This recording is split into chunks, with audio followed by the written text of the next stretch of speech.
আব্বা এদিকে আসে। এই বেশ বুঝে তুমি বাইতে পারিস খেলা গিয়া। কেরে বাপ কি হয়েছে? আমি তো এইভাবেই চলি। এই বেশে চলো মানে তুমি জানো তুমি কার বাপ? কেরে বাপ, আমি তো তোরার বাপ হই। আমার বাপ হইয়া তুমি এই বেশে চলতে পারবা না। তাইলে ওখান আমি কোন বেশে থাকবাম? তুমি কি ভুলে গেছো তোমার দুইটা ছেলে ইটালি প্রবাসী? তোমার জন্য ইটালিতে কিয়া অনেক দামি দামি জিনিস আনছি, অনেক জামা কাপড় আনছি, ওইগুলা পরে ঘোরাফেরা করবা। মানুষ বুঝতে হবে না তুমি কার বাপ। তুই কথাটা একেবারে মন্দ কইছত না। আমার বেশভূষা একটু পাল্টানির দরকার, যেহেতু আমার দুইটা ছাড়া ইটালি তাহে। যাও তুমি পোশাক পরিবর্তন করে আসো যাও। তুমি কিন্তু এখন থেকে যেন তেন মানুষের সাথে চলাফেরা করবা না, বুঝছো? হিসাব কিতাব কইরা চলাফেরা করবা।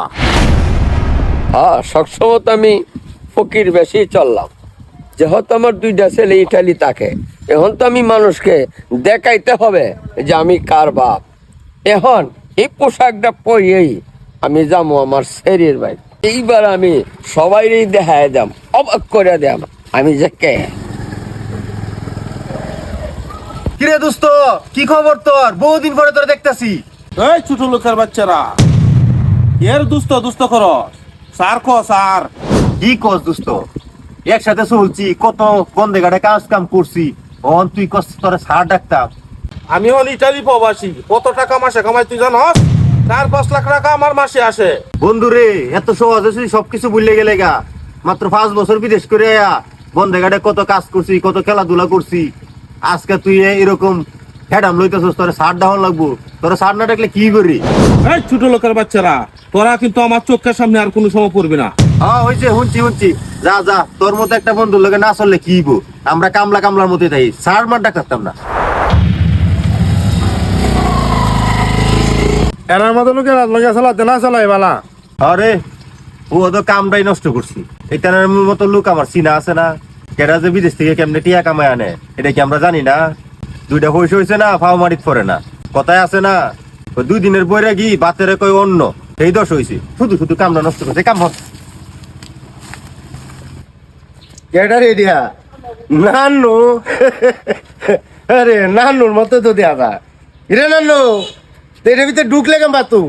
এই বেটা, তোর গায়ের থেকে তো গন্ধ হইতাছে। আমি ইটালির সাউন্ড মারছি, সাউন্ড মারছে? সেন্ডাও নাম ঠিক মতো কইতে পারস না, নতুন তো। গায়ের থেকে গন্ধ বেরিতেছে। আর এই ফোন আমারে কিন্তু নাম ধরে ডাকবে না। আমি কিন্তু হন ইটালির ছেলের বাপ। আইছে তোরে ডাহা লাগে আমার খুব দরকার। তোরে আমি চিনি না। বাপ দাদা 14 গোষ্ঠী করছে মজুরি, অনেক বাপ লইছে দুইটা সারা বিদেশ পাঠায় দিয়া। এই জামাই। আসসালামু আলাইকুম আব্বা। ওয়ালাইকুম আসসালাম। আরে আমার শ্বশুরের অবস্থায় খুব নাজেহাল। এই বেশভূষ পাইলো কই? জীবনে দেখছি না ফ্যান কিনতে, ওহন আবার কুড়ো লাগাইছি। তোমার এই বেশ কি? তুমি একটু ভালো কাপড় চাপড় পরতারো না? আব্বা আমি তো কাজ করছিলাম, কামতে একটু এইরকমই। তোমার আর উন্নতি হবে না। আয়ো, আমার মেয়েটারে দেখতাম আইছি। শ্বশুর দেখে কিছু কইতেও পারি না। ফকিনের মতো চলাফেরা করো না, একটু ভালো পোশাক টোশাক পরে ঘরে করবা। আমার একটা মান ইজ্জত আছে না? আগে জানলে তোমার মতো ফকিনের পুতের টান আমার মাইয়া বিয়ে দিতাম না। তোর 14 গোষ্ঠী আছেন মজুর, তুই দেখাস আমার ফকির নির্ফুত। তোর শ্রেণীর এত বিয়া করিয়া তোর জানদারে বাঁচে আইছি। চা খাইলে বহুত জাহিন করে লেছি। আসেন, এটা আমার এলাকার দোকান, চা খুব ভালো হয়।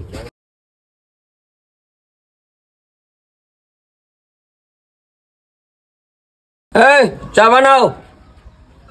তুমি কি চা খাবা? শালার ফুট শ্বশুর দোকানে জিগা চা নি কায়াম। হ্যাঁ, চা তো কন যা। আরে বাবা রে, নতুন মানুষ দেখা যায় যেমন। কিরে আলামিন, এটা কেডা রে? ফারুক ভাই, উনি তো আমার শ্বশুর আব্বা। তোমরা জামাই শ্বশুরের দিয়ে দেখা যায় বেমিল। হাট, বেশি কথা কই না, চা বানাও।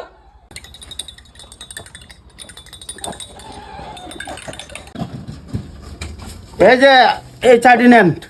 এই বল, ফকিন্নি স্বভাবটা হনো ভালো লাগছে না। এই তুমি কুহানের নবাব সলিমুল্লাহ, চা দোকানদারি করো, আবার বাপ ধরো। চাটাই এই জায়গায় নেতে দাও।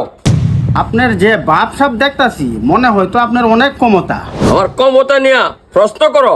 আমার দুইটা ছেলে ইটালি। ও বুঝছি বুঝছি, তাইলে আপনি কি টাকার গরম দেখান? টাকা থাকলে টাকার গরম থাকবে না কেন? ও কাকা, কয় টাকার মালিক হইছেন আমার জানার খুব ইচ্ছা। তুমি একটা চার দোকানদার হইয়া আমার টাকার বিষয়ে প্রশ্ন করো। না কাকা, এমনি জানতাম আর কি। আমার দুইটা ছেলে ইটালি। তুমি কি বোঝো না টাকা পয়সার গরম কি? আপনি কত টাকার মালিক? 1 কোটি, 2 কোটি, না 5 কোটি, না আরো বেশি?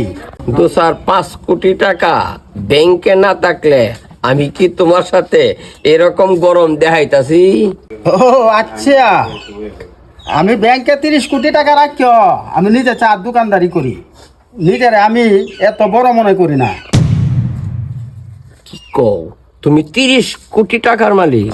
ও আব্বা, উনি অনেক বড় লোক, অনেক ধনী, অনেক টিয়া মালিক, কিন্তু কোনো কাজারে নিন্দা না।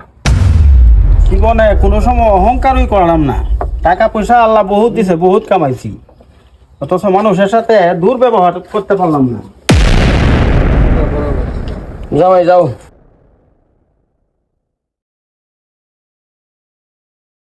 হ্যাঁ আব্বা, এবার ঠিক আছে। হয়ে গেছিলা তুমি? তোর বোনের ভাই। তোমার পোশাকের সাথে তোমার মনটা যেরকম আন্দার আন্দার লাগতেছে। আচ্ছা শোন, তুই কয় কোটি টাকার মালিক রে? তুমি জানো না তোমার 2টা ছেলে প্রবাসী ইটালিতে থাকে। 5 কোটি টাকা ব্যাংকে রাখছি, বাংলো বাড়ির কাজ ধরবো। আচ্ছা, এই কয়টা টাকা? আর এই কয়টা টাকা লই তুই যে হেডম ধরে ঘুরস, আমরা চাইতেও আরো অনেক বেশি কোটির কোটি টাকা মানুষের রাইকাও সাধ্য হান্দারি করে। ফকিন্নিদের স্বভাব ফকিন্নির মতোই তাহে, খালি টাকা হইলেই হয় না। না বাবা, তুই আমারে যেটা হিয়া দিস এইটা বাবা আমি পারতাম না। এই পোশাক পাশাক আমার গরম লাগে।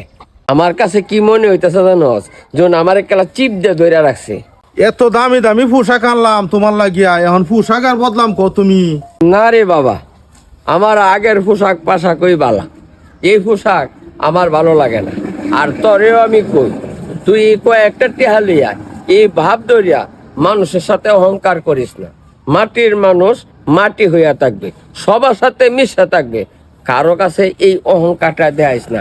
অহংকারে মানুষের পতন গড়ে, কথাটা মনে রাখিস বাবা। আসলে বাবা কথাটা ঠিকই বলছো। আমি তো বিদেশ করিয়া টাকা পয়সা কামাই করছি, করিয়া শরীর আমাদের একটু গরম আনছি। তা আসলে গরমটা ঠিক না, মানুষের সাথে মিশিয়া চলাফেরাটাই ঠিক। হ বাবা, তুই কথাটা আমার বুঝছস।